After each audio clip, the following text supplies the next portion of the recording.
Cambios físicos de la materia y tipos de energía. Integrantes del equipo: Chico Rodríguez Fernando, Cruz Almaraz Diego Axel, Magaña Báez Juan Ramón, Paredes González David y Sánchez Blanco Alexis Ricardo.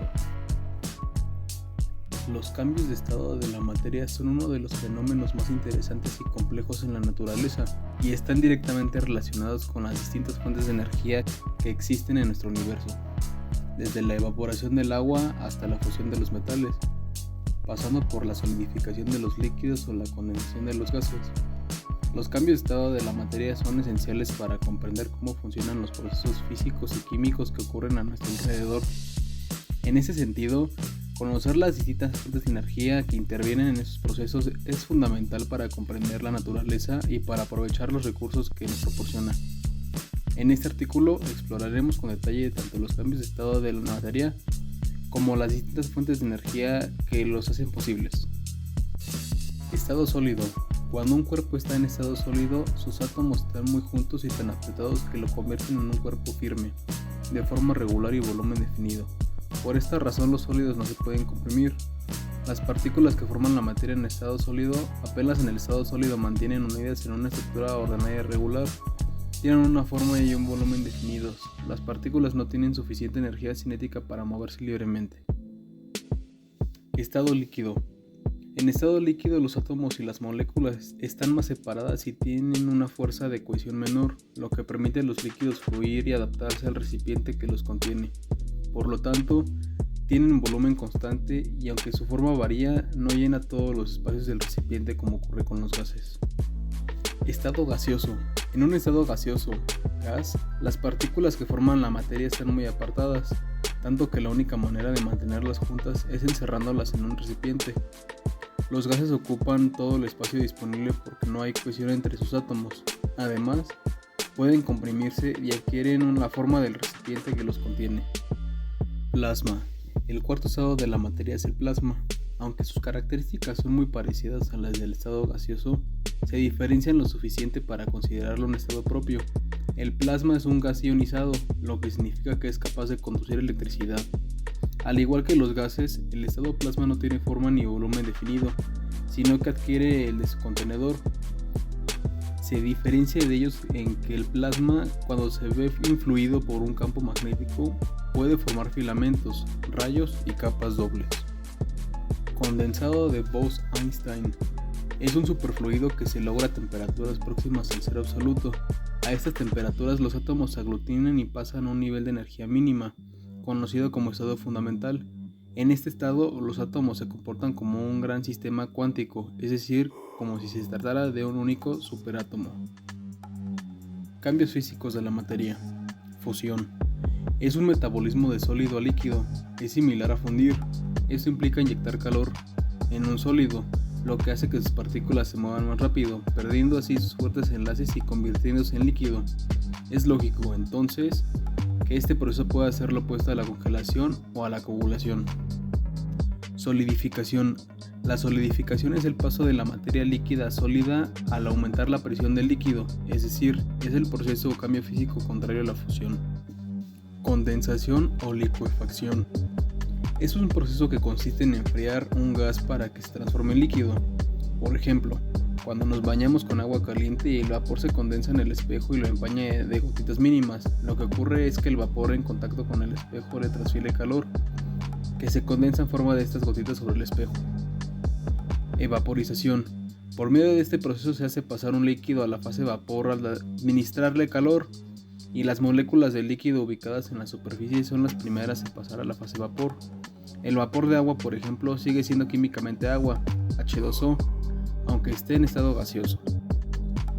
Sublimación y sublimación inversa. La sublimación es el proceso que ocurre cuando una sustancia cambia de estado sólido a gaseoso. La sublimación es la transición directa de un sólido a un gas sin pasar primero por la fase líquida. El proceso inverso se llama sublimación inversa o regresión y endurece el gas resultante sin cambiar a un estado líquido. Por lo general, ambos procesos se utilizan para destilar o purificar ciertos sólidos. Ionización. Se da por la pérdida de electrones de los átomos de un gas debido a un incremento en el movimiento de sus partículas, lo que conduce al estado de agregación plasmático. Cuando un gas se calienta, las partículas que componen el gas comienzan a moverse más rápidamente y chocan entre sí. Esto aumenta el nivel de energía, provocando que los electrones más externos de los átomos se pierdan y que se transforme el átomo en un ion. Desionización. Se da por la pérdida de electrones de los átomos de un gas debido a un incremento en el movimiento de sus partículas, lo que conduce al estado de agregación plasmático. Tipos de energía. Energía mareomotriz. La energía mareomotriz, también llamada energía oceánica o marina, es aquella que se consigue con el movimiento de las mareas. La energía que genera la marea al subir y bajar se aprovecha con unas turbinas que al activarse mueven el conjunto mecánico del alternador, produciendo así la energía eléctrica. La energía nuclear es la energía contenida en el núcleo de un átomo. La energía nuclear se puede utilizar para producir electricidad, pero primero la energía debe ser liberada. Esta energía se puede obtener de dos formas: fusión nuclear y fisión nuclear. En la fusión nuclear, la energía se libera cuando los núcleos de los átomos se combinan o se fusionan entre sí para formar un núcleo más grande. Así es como el Sol produce energía. En la fisión nuclear, los núcleos se separan para formar núcleos más pequeños, liberando energía. Las centrales nucleares utilizan la fisión nuclear para producir electricidad. Para generar energía geotérmica se perforan pozos de 1.6 kilómetros o más de profundidad en depósitos subterráneos que utilizan vapor y agua muy caliente para hacer funcionar turbinas conectadas a generadores. Hay tres tipos de plantas de energía geotérmica: vapor seco, instantáneo y binario. Biomasa. Se entiende por biomasa toda materia orgánica susceptible de ser utilizada como fuente de energía. La energía procedente de la biomasa puede ser de origen animal o vegetal y puede obtenerse de forma natural o mediante conversión artificial realizada en centrales eléctricas de biomasa. La biomasa se puede dividir en tres grandes grupos: biomasa natural, biomasa residual y biomasa producida. La energía hidroeléctrica es la generación de energía renovable al transformar el movimiento y fuerza del agua en electricidad que se genera solo en las centrales hidroeléctricas. Es importante no confundir con la energía hidráulica, que es un término generalista, por el aprovechamiento de la energía debido a los saltos de agua, choque o movimiento en cualquier parte, sea en un embalse, en el mar o en un río. La energía eólica es la fuente de energía renovable más establecida, rentable y eficiente de todos los tipos de energías alternativas. Básicamente consiste en hacer girar unas turbinas o aerogeneradores con el poder del viento para producir electricidad. De hecho, se considera como la energía renovable más antigua utilizada por el hombre, debido a que posee diversas ventajas pero también desventajas. Con el tiempo se ha ido perfeccionando y los expertos aseguran que tiene un gran potencial. Energía solar. Este tipo de energía renovable consiste en aprovechar la radiación electromagnética procedente del Sol mediante células fotovoltaicas, colectores solares o heliostatos. La propia energía solar puede ser fotovoltaica o térmica. La diferencia es que la energía solar fotovoltaica produce directamente electricidad a partir de la radiación solar, mientras que la térmica consiste en aprovechar la energía solar para producir calor. La energía química es el nombre con el que se conoce el potencial de una sustancia química para experimentar una transformación a través de una reacción química. La energía química puede liberarse durante una reacción química, a menudo en forma de calor. Tales reacciones se denominan exotérmicas.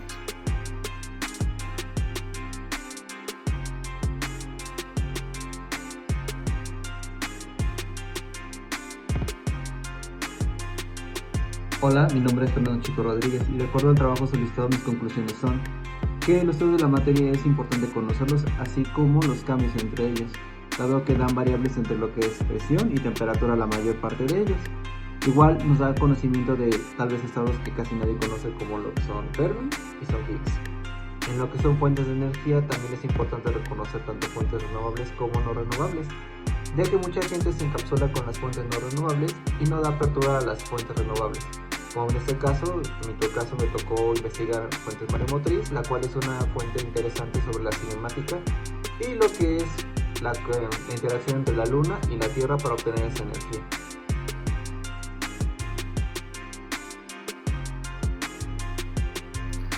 En conclusión, los estados de la materia son fundamentales para comprender la naturaleza y el estudio del comportamiento de las sustancias que nos rodean. A través de la observación y la experimentación, los científicos han descubierto que la materia puede existir en tres estados principales: sólido, líquido y gaseoso, cada uno con sus propias características distintivas, así como también a base de estudios se ha podido desarrollar o crear o descubrir nuevos elementos como son el plasma y el Bose de Einstein, y cada estado tiene su característica en cómo está relacionado o están relacionadas sus partículas, ya que el enlace de estas puede indicarnos en qué fase está, ya sea en términos de volumen, forma o comprensibilidad.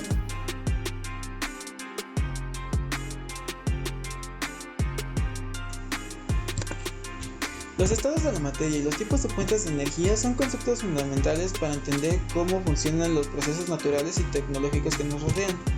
El conocimiento de los diferentes estados de la materia nos permite comprender cómo los cambios de temperatura y presión pueden alterar sus propiedades físicas. Por otro lado, la utilización de fuentes de energía renovables y no renovables se ha convertido en un tema crucial, ya que debemos encontrar un equilibrio entre el desarrollo tecnológico y el cuidado del medio ambiente. Es necesario continuar investigando y desarrollando tecnologías más eficientes y sustentables para hacer frente a los desafíos actuales y futuros que enfrenta nuestra sociedad en cuanto a energías y materiales.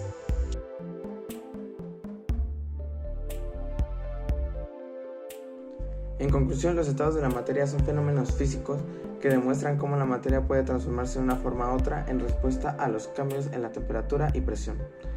La evaporación implica la conversión de un líquido a un gas debido a un aumento en la energía térmica, mientras que la solidificación es el proceso inverso, en el cual un líquido se convierte en un sólido a medida que éste pierde energía térmica. Por otro lado, hablando de energías, las energías hidroeléctricas y eólicas, por ejemplo, son fuentes renovables de energía que desempeñan un papel crucial en la transición hacia un futuro más sostenible. La energía hidroeléctrica aprovecha el flujo de agua para poder generar electricidad, mientras que la energía eólica utiliza la fuerza del viento para el mismo propósito.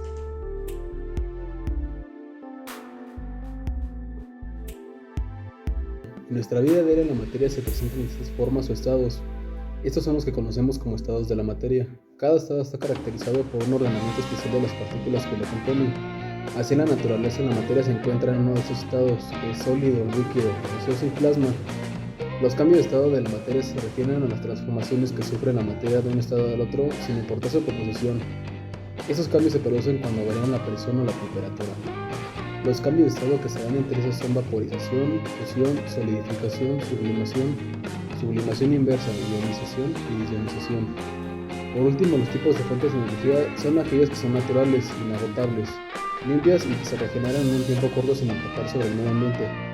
Se obtienen de los recursos de la naturaleza como el sol, el aire, agua, lluvia, entre otros.